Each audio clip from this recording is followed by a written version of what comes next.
Barishal port রোডে ভিড় করেছেন ইলিশের ক্রেতারা। মধ্যরাত থেকে ইলিশ শিকার, বিক্রি আর পরিবহনে নিষেধাজ্ঞা শুরুর আগেই কিছু ইলিশ কেনার চেষ্টা সবার। তবে চাহিদা থাকলেও নেই পর্যাপ্ত সরবরাহ। বরিশালের সবচেয়ে বড় পাইকারি বাজার অনেকটাই ইলিশ শূন্য। যা পাওয়া যাচ্ছে তার দামও ক্রেতাদের নাগালের বাইরে, ফলে দূর দূরান্ত থেকে আসা ক্রেতারা হতাশ। বরিশাল ইলিশ মাছের দাম অনেক কম হওয়া উচিত, কিন্তু জানি না কিসের জন্য এত দাম বাড়তি। রাজশাহী থেকে আসছি ইলিশ কিনতে, আমরা মনে করি যে এখানে ইলিশের দাম কম হবে, এখানে আসে দেখি দাম আরও বেশি। এখানে তো সবাই ইলিশ কিনতে পারবে না। ম্যাক্সিমাম মাছ তো আসলে দেশ থেকে অন্য দেশে যাচ্ছে। ঢাকায় আমাদের এখানে চেয়ে মাছের দাম কম। বিক্রেতারাও বলছেন মাছের দাম বাড়তি। এর কারণ হিসেবে ইলিশের সরবরাহ না থাকাকেই দায়ী করছেন তারা। আজকের ঝাটকি যাইতেছে 26, 27, 28 এরকমের দর যাইতেছে। তো বড় মাছের গায়ে তো হাতই দেওয়া যায় না, বড় মাছ নাই বলতেছে।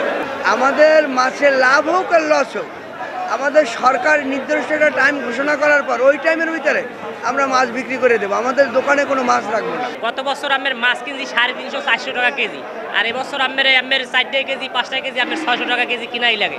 এবছর আমের মনে হয় নদীতে সাগরে তেমনটা মাছ পড়ে নাই, বরিশালেও আমার তেমন মাছ আমের আসে নাই। মৎস্য অধিদপ্তরের তথ্য বলছে 2022-23 অর্থবছরে বরিশাল বিভাগে ইলিশের উৎপাদন ছিল 3,69,851 মেট্রিক টন। পরের বছরে তা কমে দাঁড়ায় 3,48,834 টনে। এবার উৎপাদন আরও কমার শঙ্কা। এর কারণ হিসেবে সঠিক সময়ে প্রজনন মৌসুম নির্ধারণ হচ্ছে না বলে মনে করেন এ ব্যবসায়ী নেতা। গেলবার আশ্বিনে 28 তারিখ দিয়েছে, আর এবার দেশে 10 দিন পৌঁছাইয়া মাছের বাড়ি ডিম ঝাটকা মাছ। ওদিকে গভর্নমেন্ট সবাইরে লইয়া মৎস্য জাইল্লা, মৎস্য ব্যবসায়ী এবং যারা রিসার্চ করে তাকে নিয়ে গবেষণা করিয়া যাতে অভিযানটা দেয়, আমার মনে হয় এটা ভালো হয়। তবে মৎস্য কর্মকর্তার দাবি, সব পক্ষের সঙ্গে কথা বলেই মৌসুম ঠিক করা হয়েছে। 22 দিনের অভিযান সফল করতে পারলে বাজার পরিস্থিতি সন্তোষজনক অবস্থায় আসবে বলেও প্রত্যাশা তার। প্রধান প্রজনন টাইমটা থাকে বললাম এই পূর্ণিমাটা, 7 তারিখে যে পূর্ণিমা আসতেছে, এর আগের 3 দিন এবং এর পরের 3 দিন, এটা সেটা প্রধান থাকে।